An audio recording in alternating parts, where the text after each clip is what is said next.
vez y mirarlo, y tenemos que notar con qué ojo lo hace. No es que tiene que tener el visor en la mano y se queda ahí, no. Tenemos que regresarlo a su sitio, le señalamos la figura y luego así. ¿Ya?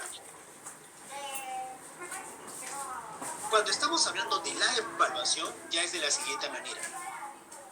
Muy bien, baja la cartulina. Ahora vamos a hacer lo mismo, pero con otros dibujos. Cuando yo te lo diga, subes la cartulina y mirando solo por el agujero, me tienes que decir qué dibujo estoy señalando. Vamos a empezar. Sube la cartulina y dime qué dibujo estoy señalando. Y se dice que se comienza por el perro. El orden es el siguiente.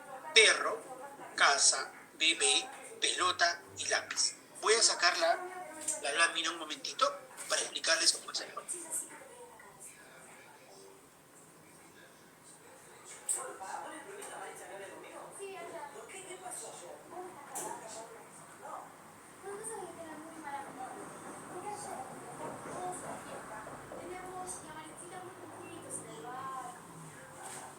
Ya, recordemos que aquí está la lámina.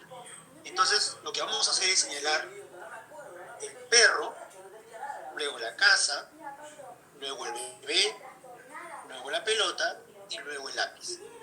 Entonces, lo que tengo que hacer es señalar en el orden que figura en el protocolo.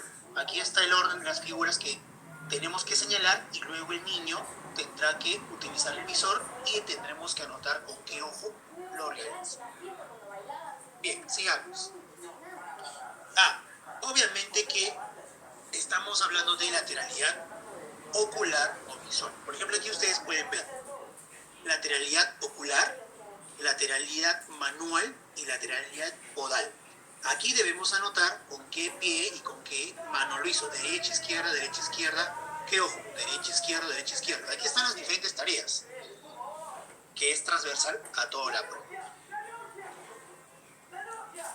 Luego de eso tenemos en la tarea número 11, tenemos lo que se llama fluidez verbal. Esta forma parte del índice de desarrollo del lenguaje, recordemos. Esta prueba dura 30 segundos. Vamos a comenzar. Son dos tipos de tareas. Por ejemplo, creo que esto sí lo había comentado. Sí, eso ya lo habíamos visto. También vimos el tema de atención. El de lectura también, ¿no? Le habíamos pedido, nos habíamos quedado aquí en las pruebas 13 y 14 que se aplican a partir de los 5 años. Muy bien, dice, ahora te voy a enseñar unas palabras escritas en una lámina y tú las tienes que leer en voz alta de una en una. Esta prueba solamente se aplica para niños de 5 años en adelante. Como ustedes pueden ver, hay un ensayo primero, un entrenamiento, que es la primera palabra. ¿Cuál es esa primera palabra? Es la palabra mamá. Esta de aquí es la palabra de entrenamiento. A partir del sol en adelante, ya es la prueba como tal. Y también finaliza con la lectura de dos frases. La luna sale de noche. La espiga es de trigo. Entonces, lo que tenemos que hacer es, le vamos a decir al niño, muy bien, ahora me gustaría que hicieras lo mismo con el resto de palabras de esta lámina. Léelas una a una y en voz alta cuando yo las señale con el dedo. ¿Qué significa eso? Que el evaluador va a señalar una por una cada una de las palabras. Se considera un punto correcto cuando realmente el niño lo lee de manera correcta, o sea, bien leída. No es necesario el tema de la acentuación. Por ejemplo, si la palabra número 4 dice cajón, si él dice cajón, no hay ningún problema, se marca con un puntito. Pero sí habría que tener anotado incorrecto si él dice, por ejemplo, cazón en vez de cajón. Acá sí te piden que lo lea de manera correcta, que decodifique bien los fonemas y lo lea de manera correcta. Más no se preocupa por el tema de la acentuación. La acentuación no invalida la respuesta del niño. Luego viene la parte de escritura. Escritura se desarrolla en el ejemplar, es decir, en el otro protocolo. Aquí se considera un punto correcto o se puntúa un punto correcto si la palabra o frase está bien escrita. ¿Qué considera? Sin faltas de ortografía, que estén todas las letras En el caso de las oraciones, todas las palabras. ¿Qué pasa si el niño no pone punto final? ¿Qué pasa si el niño no inicia con mayúscula? No evalúa eso, no valora eso. Para poder poner un punto correcto, que me están pidiendo que la frase y la palabra estén bien escritas correctamente, no hayan fallas de ortografía, que estén todas las letras, es decir, que no haya omisión de letras, y que esté todas las palabras de una oración. No me dicen que ponga punto final, que inicie con mayúscula. Eso no me valora. Por lo tanto, si no observamos eso en la escritura del niño, no podemos invalidar la prueba. Tengan mucho cuidado con esa parte.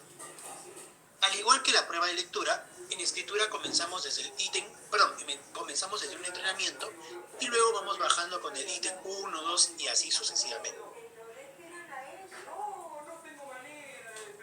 Y finalmente el Cobanin tiene en la parte final un espacio donde ustedes como evaluadores pueden anotar todos aquellos aspectos que hayan observado durante la aplicación de la prueba.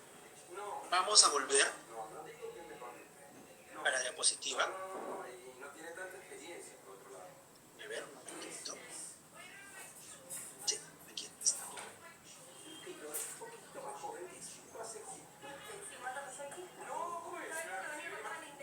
Ya. Entonces, ustedes pueden ver ahí en la pantalla un ejemplo de perfil. Lo que nosotros hacemos es hacer una sumatoria de todo lo que hemos conseguido en la prueba. Sumamos todos los puntajes de acuerdo a lo que hemos observado y hemos revisado ya. Hacemos esa valoración y luego lo introducimos de manera en la plataforma de Teatro Corrige. Introducimos los puntajes directos. Estos a su vez, cuando ustedes encuentren el Teatro Corrige, les entregue el informe ya con el perfil, van a encontrar esto de aquí. Van a encontrar como valoración no solamente cualitativa, sino también categorial esto de acá, ¿no? Podemos encontrar en el perfil que no solamente se valora con percentiles, también con puntajes T, donde recuerden ustedes que en los puntajes T la media es 50 y la desviación atípica es de 10. Entonces, en el perfil gráfico ustedes van a encontrar el índice de desarrollo neuropsicológico, que es como el puntaje global. Vamos a encontrar los 3 índices donde se agrupan las diferentes pruebas: el índice de desarrollo sensomotor, memoria y aprendizaje, desarrollo del lenguaje, y las puntuaciones principales de las diferentes escalas evaluadas de manera unitaria. Por ejemplo, cuando vamos a considerar, el Cobanin 2 considera 3 categorías: normal, entre 40 y 70 a más, hasta 80, 90, no, 80, 90, claro, de 40 a 70 o más. Cuando vamos a tomarlo como precaución, puntajes ubicados entre 30 y 40, y cuando lo vamos a tomar como alerta, de manera como categoría descriptiva. Como categoría, mejor dicho, es muy bajo, pero si queremos describirlo en nuestro informe, tenemos que tomar en cuenta qué puntajes están en alerta, precaución y dentro de un rango normal. Aunque claro, pueden haber puntajes medio-bajo, pero nosotros podemos ponerle que su rendimiento es ligeramente bajo. Tenemos que usar ese tipo de palabras, ¿no? Si es medio-bajo, pondremos ligeramente bajo. Si es medio, pondremos promedio. Medio-alto, ligeramente por encima del promedio. Si es alto, obviamente, superior al promedio. Muy alto, muy superior al promedio. O sea, tenemos que jugar con esos términos para que el padre pueda entender mejor lo que tratamos de decir. Asimismo, por ejemplo, aquí tenemos otro cuadrito. Por ejemplo, aquí. Para este caso de este niñito, encontramos que el índice de desarrollo neuropsicológico se encuentra a un nivel ligeramente bajo. Pero este cuadro de perfil no solamente sirve para decir si está en rango normal, si está en rango de alerta o es un puntaje que es muy grave. Lo que tenemos que hacer también es verificar, como les dije a ustedes, valorar qué puntuaciones son fortalezas y qué puntuaciones son debilidades. Todos aquellos puntajes que estén en un nivel medio-bajo, bajo y muy bajo tendrán que ser tomados como parte de una intervención neuropsicológica. Obviamente que es un trabajo multidisciplinario con otros profesionales. Por ejemplo, ustedes pueden ver aquí en este gráfico que un niño obtuvo un rendimiento bajo en psicomotricidad.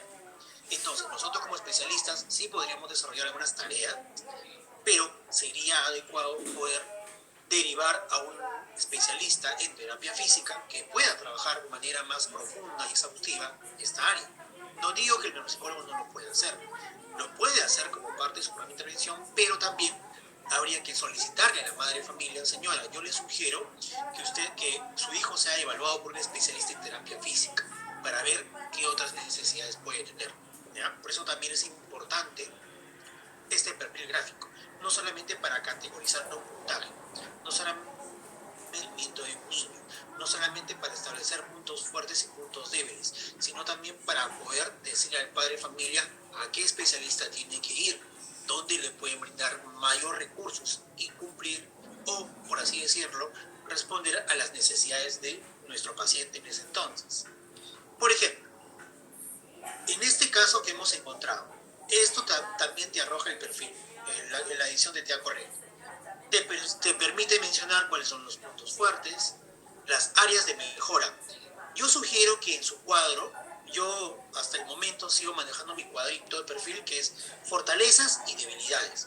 De repente podríamos cambiar el nombre de fortalezas como puntos fuertes y debilidades como necesidades o áreas de mejora. ¿Por qué? Porque si el padre lee la palabra debilidades, como que puede darle un sentido, una interpretación diferente a lo que uno como profesional puede hacer. Entonces, sería mejor ponerle áreas de mejora. Yo creo que estaría muy adecuado. Luego también tenemos la lateralidad, ¿no? Por ejemplo, la lateralidad se ve de manera individual. Por ejemplo, en este caso, la lateralidad ocular es diestra inconsistente. ¿Qué significa diestra inconsistente? Que hay algunas figuras que el niño ha visto con el visor con la derecha, pero también lo ve con la izquierda. Hay figuras que sí con derecha y izquierda, es inconsistente, pero mayormente derecha, pero a veces izquierda. Lateralidad manual también tiene diestra inconsistente. Y lateralidad podal es ambigua. ¿Qué significa eso?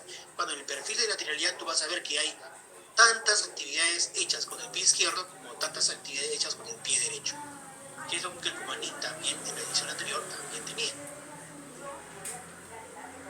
Aquí también se hace una interpretación de la curva de aprendizaje, tanto para memoria visual y para memoria verbal. Como ya lo había dicho nuestro amigo Jorge Escalante, obviamente que habría que ver qué tanta es la diferencia, qué tantos son los resultados por ensayo de manera cualitativa. Para terminar, sí, la curva de aprendizaje aquí lo podemos ver como que está en alza, pero si vemos que es 2, 4, 6, como que no hay mucha ganancia de información o de unidades de información. Traten de que en el informe neuropsicológico, y voy adelantándome un poco, cuando hablemos de estímulos, tratemos de, en el tema de memoria principalmente, yo le pongo unidades de información. O sea, por ejemplo, en la escala Wechsler, cuando el niño tiene que repetir de manera directa algunos dígitos que las tareas que forman parte del índice de memoria y trabajo, hay 2, 3, 4. El niño puede lograr 2, 3, pero no pasa de 4. Podríamos concluir que el evaluado es capaz de poder retener, recuperar y procesar de 2 a 3 unidades de información, dificultándosele esto cuando tiene que manejar 4 unidades de información en adelante. Esto le podría limitar cuando él, por ejemplo, tenga que retener o recuperar información como instrucciones, operaciones mentales de más de 3 indicaciones. O sea, tenemos que darle un valor funcional. ¿Cómo podría este rendimiento afectar, limitar o potencializar o posibilitar en su día a día? Eso ya lo vamos a ver cuando hablemos el tema de informes el día lunes. No, perdón, el día miércoles. Entonces, aquí también les estoy añadiendo qué significa el índice de desarrollo sensomotor, qué significa el índice de memoria y aprendizaje, qué es el índice de desarrollo del lenguaje y qué es el índice de desarrollo neuropsicológico. ¿Por qué es importante conocer la definición de cada índice? Porque en nuestro informe tenemos que saber qué valora cada uno de los índices para poder hacer dos cosas muy importantes. Por un lado, el análisis cuantitativo y por otro lado, el análisis cualitativo. Por ejemplo, volvamos a perfil. Concentrémonos solamente en las áreas que tienen que ver con desarrollo sensoriomotor. Por ejemplo, aquí. ¿Qué podríamos decir? Podemos decir que el área de desarrollo sensoriomotor está a un nivel bajo, ¿cierto? Pero ¿qué tareas forman parte del área de desarrollo sensoriomotor? psicomotricidad, estructuración espacial, isopercepción, ritmo y atención. Volvamos al panel. De todas estas 5 tareas, cualitativamente, el desarrollo sensoriomotor, o sensomotor, perdón, se encontró en un nivel, promedio. Sin embargo, dentro de esas, ¿qué encontramos? Puede darse, psicomotricidad salió muy bajo, pero dentro de ellas, por ejemplo, atención está en un nivel bajo, no está en un nivel bajo. Hay otras áreas que han salido mejor, estructuración espacial está medio bajo. Entonces, cualitativamente podríamos decir, vamos de lo global a lo específico. Si bien es cierto, el desarrollo sensomotor salió a un nivel bajo, lo cual implica o conceptualizaría como tal, el concepto de desarrollo sensoriomotor, se evidenció que entre las tareas realizadas tuvo mejor desempeño en contrario, tuvo contrario a esto, tuvo un menor, peor, ya me mareé. Primero es decir las fortalezas, ¿no? Tuvo un mejor desempeño en estas tareas, pero, sin embargo, su rendimiento, su performance decayó en este tipo de tareas. O sea, ya estamos no solamente valorando o definiendo o redactando el puntaje global, las tareas, sino especificando también cómo le afectaría, pero eso ya es en la parte de conclusión. Listo. Nico. Ajá, ahí te ve bien. Muy bien, listo. Si se entonces suelta, ahí. de cortarlo con la mitad un pedazo con mucho cuidado. Dejar de compartir pantalla. Ya. Hasta aquí, ¿hay alguna pregunta por parte de ustedes? Cecilia, adelante. Sí, quería mayor información sobre el concepto de lateralidad. O sea, qué tan importante, sobre todo cuando los padres preguntan, es que de repente sea ocular diestro o diestro equivalente, como dijo, ¿no? Podal o manual, ¿no? La variabilidad en eso. Ya. Por ejemplo, el concepto de lateralidad, para que oiga, no sé si puedes apagar el micrófono.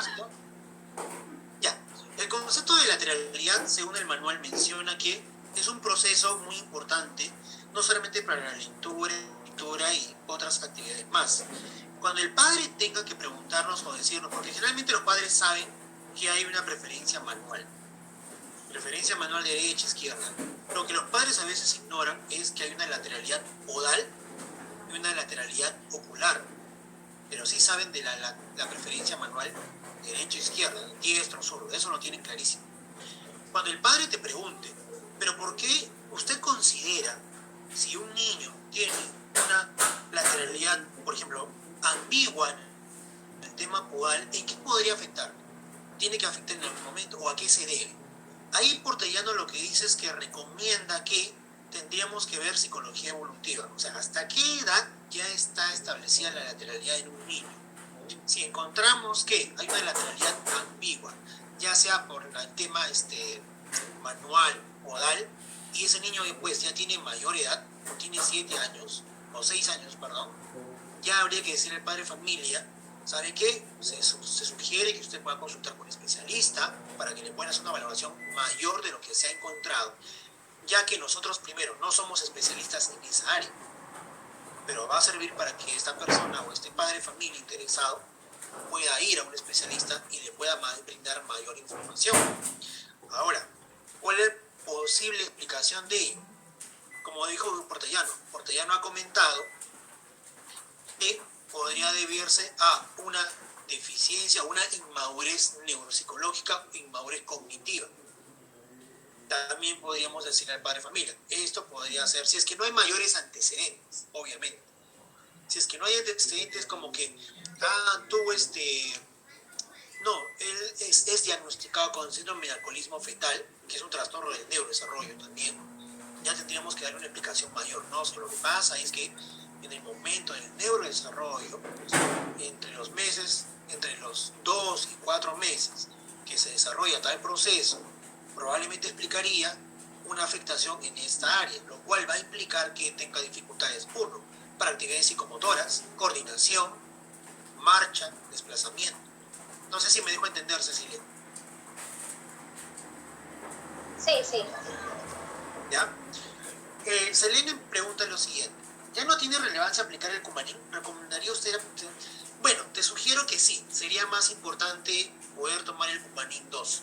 Ahora, al igual que ustedes, cuando comenzaron a salir las pruebas online, ese pase de la prueba que tenía baremos en el manual, o ese traslado de ver el baremo en el manual a verlo ya solamente meter los puntajes a un puntaje directo a una página que te corrige de manera online, choca un poco porque dices, o sea, la corrección lo hace un sistema informático.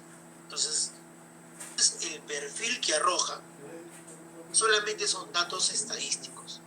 La interpretación sigue siendo nuestra. La valoración de los puntajes sigue siendo nuestra todavía. Pero, si queremos ir a la par con las actualizaciones profesionales, con la lectura, con los marcos teóricos actuales, sí o sí tenemos que aplicar el Cumanín 2. A menos que, claro, tú consideres coger tareas del Cumanín para tu trabajo en el aula como una lista de cotejo, como una valoración, pero ya un tema más contextualizado, es decir, usado solamente en ese contexto. Por ejemplo, pongamos que un profesional elabora baremos del Cumanín para preescolares, para solamente un colegio. A este profesional le llega otro niño en su consulta privada. Este profesional no podría usar los baremos porque esos baremos son solamente para esa población inicial de su trabajo. ¿Por qué? Porque necesitarías mayor representatividad para poder hacer un baremo contrario. A eso súmale que tú tendrías que pedir permiso al autor y a la editorial para hacer la baremación correspondiente y la adaptación correspondiente, porque hemos visto que hay algunas palabras que necesitan ser adaptadas a nuestro entorno, como lo vamos a ver con el cumanés. Tendrías que pedir un permiso especial para variar las instrucciones de la prueba. Y eso obviamente es un trámite pues, un poco complejo, pero sí es posible. ¿Me entendiste, Selene? Bien, entonces estoy dejando para el día lunes dos pruebas muy importantes. El ENI2 y el D2R, el D2 revisado, ¿ya? Para el día lunes. La tercera sesión que vamos a tener. Para la tercera sesión, la primera hora vamos a darle a full al ENI2 y al D2R, que es más cortita, dura unos 20 minutos. Y de esas dos últimas horas vamos a resolver más trabajo práctico. Por favor, yo les sugiero que ustedes entren a la página de ediciones o traten de buscar los manuales de las pruebas que hemos visto, traten de conseguir cuál es la definición de memoria de trabajo según la Briel 2, cuál es la definición de razonamiento perceptual desde la Humanidad 2, o sea, traten de ver las definiciones, porque a ustedes les va a dar casos y ustedes van a aprender a redactar, vamos a aprender a interpretar y cómo lo vamos a colocar en el informe. Algo que había dejado pasar era el tema de que ya nosotros evaluamos en neuropsicología clínica dominios cognitivos. ¿Cuáles son esos dominios cognitivos? Percepción, atención, memoria, lenguaje, ¿qué más? Funciones ejecutivas, conducta adaptativa, el área socioemocional, y con la NEPSI 2 se agrega como parte de las evaluaciones de dominios cognitivos teoría de la mente. La NEPSI 2 no se ha colocado en esta edición. ¿Por qué? Porque obviamente, uno, no la tengo, y dos, no la manejo. Entonces no puedo colocar algo que no sé. Quizás para una próxima edición, cuando ya se consiga este test, porque obviamente pertenece a la editorial Pearson, si no me equivoco, pero es la NEPSI 2 es una batería completa y que cubre mucho rango de datos. De verdad que es como una Wechsler, pero para neuropsicología. Es muy buena porque, como les dije, ya incluye dentro de los dominios cognitivos, dominios neuropsicológicos, teoría de la mente. Bien, vamos entonces con la segunda parte de lo que nos corresponde el día de hoy. ¿Alguien tiene una pregunta? Disculpe, ¿cómo se llamaba la prueba que había mencionado? Ya, se llama NEPSI 2. La voy a colocar aquí en el chat. NEPSI 2 se llama. Como les decía, por favor, traten de repasar o tener en una listita carpetita o en una hojita todas aquellas áreas de las pruebas que hemos visto, porque eso nos va a servir para poder significado, que es la definición de cada área. Eso nos va a servir a nosotros para poder decir, esto nos va a ser, es material para redacción de informe. Yo les sugiero a ustedes que en una carpetita, ya sea en su archivo personal, tengan, por ejemplo, Cumanín 2, el índice de desarrollo neuropsicológico, ¿qué es? ¿Qué es? ¿Para qué? Para que ustedes ya lo tengan redactado y cuando tengan que hacer informe, simplemente copien, cogen la definición, varían, parafrasean la definición y lo van ajustando a cada caso particular. Así ganan mucho tiempo. Lourdes, dime. Un glosario de términos. ¿Cómo? Como un glosario de términos. Exacto, como un glosario de términos. Que sean ¿cómo le llaman esto? Ingredientes o insumos para redactar informes. Sugiero que lo hagan con la Wessler, con las pruebas que ustedes usen. Y también las conclusiones, ¿no? Por ejemplo, ustedes pueden tener conclusiones como el desempeño en la prueba tal, puntos suspensivos, limitará, posibilitará, ustedes ya completan el resto. Ya con la práctica ustedes van a tener mayor manejo de conceptos y todo ello. Por eso les digo, traten de hacer una serie de cuadros con glosarios para que les pueda ayudar mejor a ustedes. Bien, entonces vamos a continuar con la segunda parte. Recordemos que a las 8:30 tenemos un break y luego nos vamos hasta las 10 de la noche. Bien, vamos con la segunda parte de la segunda clase. A ver, no sé si ya pueden verlo. ¿Me avisan, por favor? Sí, yo te pido. Ya, voy a colocar esto acá. Bien. Una sugerencia. Sí, dígame. Cuando va proyectado nos podría indicar qué número de diapositiva es. Ya, ok. Está bien. Bien. ¿Qué tenemos programado para el día de hoy? Para hoy tenemos programado, como les dije, 5 primeras pruebas. Una, el Brief 2, el Stroop, el test de fluidez verbal, el Cumanés y el ENFEM. El ENI2 y la D2R lo estoy dejando para la siguiente parte, que es la última parte de este curso. Uno, porque el ENI2 es muy extenso, es una batería muy completa y no quiero que nos quite mucho tiempo. Quiero dedicarle más o menos 40 minutos y los otros restantes a la D2R, que es muy simple y muy fácil. Vamos a comenzar primero con la Brief 2. Ya hemos visto la Brief P, entonces no se nos va a hacer muy diferente la Brief 2. ¿Por qué? La Brief 2, su nombre es Evaluación Conductual de la Función Ejecutiva, segunda edición. Esta tiene los mismos autores que la Brief P.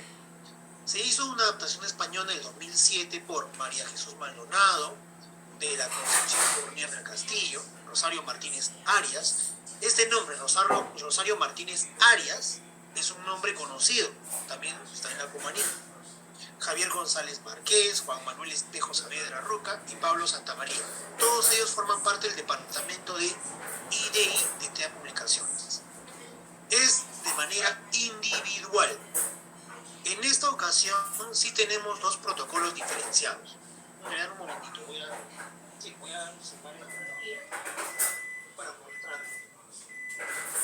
Este, por ejemplo, es la Brief 2. No sé si lo puedan ver. A ver, voy a...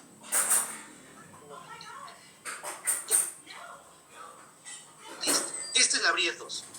Y como ustedes pueden ver, muchas de las pruebas vienen en una especie de maletín de plástico. Y dentro van a encontrar los protocolos, las fichas y todo. Lo vamos a ver cuando hablemos de materiales. Entonces, en esta prueba de la Brief 2 sí tenemos un cuestionario para padres, madres, que es lo mismo, para padre, familia y para docentes. En la anterior, en la Brief, recordarán ustedes que era un solo cuestionario, pero también era usado para ambos informadores, ¿no? Profesores y también para padres. En este sí tenemos dos protocolos bien diferenciados. Se aplica entre 5 y 18 años. Sí, Karina, no te preocupes. Al finalizar voy a mencionar dónde pueden conseguir las pruebas, ¿ya? Una de ellas es Cycloud, ¿no? En Cycloud pueden ustedes conseguir las pruebas de manera original, ver los precios y todo bien. Voy a tratar de decirle a la coordinadora que les pueda facilitar a ustedes el catálogo para que ustedes puedan ver los precios y todo. Ya ustedes se comunican con la casa editorial, con la filial que vende pruebas de España, de TEA Ediciones, aquí en Perú. Bien, sigamos. Involucra que de 5 a 18 años. Luego, ¿cuál es la finalidad de esta Brief 2? Como ustedes pueden ver ahí, es una prueba corta que tiene 10 minutos a 15 minutos, al igual que el Brief P. Evalúa la función ejecutiva mediante 9 escalas, muchas de ellas ya son conocidas por nosotros. Inhibición, supervisión de sí mismo, flexibilidad, control emocional, iniciativa, memoria de trabajo, planificación y organización, supervisión de la tarea y organización de materiales. Tiene 3 índices generales: índice de regulación conductual, índice de regulación emocional e índice de regulación cognitiva. Hay que sacarle provecho a la prueba. Generalmente, mi hijo no regula su conducta, no regula sus emociones y queda ahí. Pero ¿qué pasa si ustedes le mencionan, señor, también hay un índice de regulación, hay una regulación cognitiva? Ah, no sabía. ¿Qué es una regulación cognitiva? ¿Cómo es que él monitorea sus procesos cognitivos cuando está aprendiendo algo? Planifica, organiza su aprendizaje. Ya, eso es regulación cognitiva. Entonces, siempre denle un plus, porque el papá está cansado de escuchar siempre lo mismo. A mí ya me han dicho que tiene problemas de regulación emocional, pero no me han dicho nada más. Si tú eres un buen profesional, le dirás, señor, el instrumento que se va a utilizar no solamente me va a decir a mí si tiene problemas de regulación emocional, también conductual y también cognitiva. Ah, no sabía que existía eso. Eso es un plus para ti. Por eso tienen que saber muy bien qué están utilizando y cómo lo van a utilizar. Generalmente en las consultas, siempre los padres de familia se les explica qué se les va a tomar y por qué se les va a tomar. Obviamente que eso se desarrolla porque previamente ustedes han, planificado la evaluación y le han dicho al padre de familia, mire señor, en la planificación de evaluación las hipótesis que se están manejando son estas. Para confirmar o rechazar estas hipótesis se va a utilizar esta prueba, esta prueba. ¿Y para qué, licenciado? ¿Para qué, doctor o doctora? Porque lo que queremos confirmar es si el perfil que su hijo tiene se corresponde a TDAH, se corresponde a TEA. Pero no porque nosotros, como psicólogos, diagnostiquemos TEA o diagnostiquemos TDAH. Podemos hacer una presunción diagnóstica en base a un perfil. Pero tanto el TEA como el TDAH es un diagnóstico y manejo de equipo multidisciplinario. No lo hace un solo profesional. Lo que hagamos nosotros va a servir de información, pero no es la única información viable, por así decirlo. Y al igual que el PFP tiene puntajes T para su interpretación. Aquí, al nivel del sistema, por lo menos en la plataforma, lo que hacen es valorar por sexo. Cuando uno introduce los datos, te piden sexo, rango de edad e informante. Les voy a mostrar luego cómo se ingresa a TEA Corrige. Al finalizar, por favor, alguien me hace acordar, antes de que terminemos, me hace acordar 10 minutos para decirles, por favor, muéstrenos su perfil de TEA Corrige y ver cómo se ponen las pruebas, para enseñarles un poco cómo es. ¿Qué incluye? Lo vamos a ver en un momento. Me disculpan un ratito, voy a poner un mouse porque, sinceramente, prefiero manejarlo con un mouse, estoy con el dedo. Yo creo que ahora sí mejor. Listo. Ya. Sigamos. Entonces, vamos a la siguiente.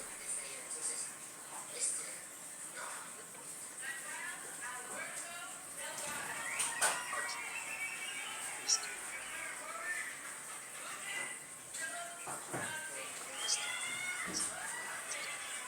¿Cuál es la estructura de la Brief 2? Como les dije, la Brief 2 tiene 3 índices principalmente. Tiene un índice de regulación conductual, un índice de regulación emocional y un índice de regulación cognitiva. me arroja un puntaje global de función ejecutiva. Recordemos que esta prueba, al igual que el URIEF-P, es una prueba con validez ecológica.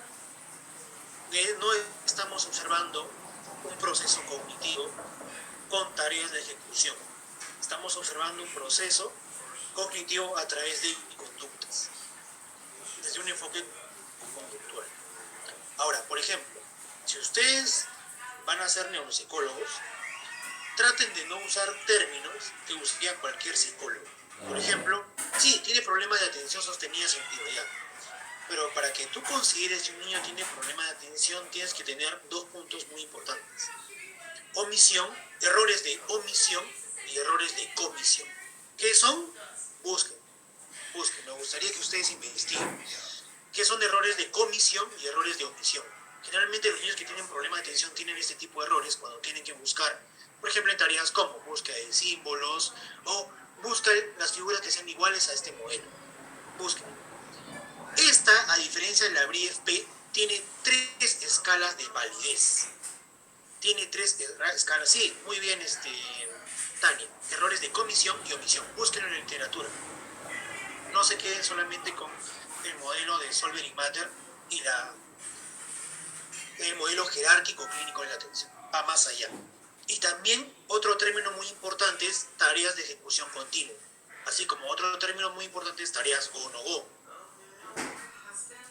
Tiene 9 escalas clínicas, que ya las habíamos visto. Vamos a la siguiente. Ahora, ¿qué significa cada una de estas escalas de validez? Por ejemplo, cuando hablamos de infrecuencia, ¿qué nos está midiendo? Nos mide el grado en que se han dado las respuestas muy infrecuentes a determinados ítems de la prueba. Por ejemplo, afirmar que la persona evaluada no sabe contar hasta 4 o que tiene dificultades para encontrar la puerta de la clase o casa. ¿Qué significa eso? O sea, son preguntas que son muy infrecuentes y no se encuentran en la mayoría de la población, que son muy raras, muy extrañas. Puntuaciones altas en infrecuencia nos estarían alertando sobre la posibilidad de que se haya respondido la prueba de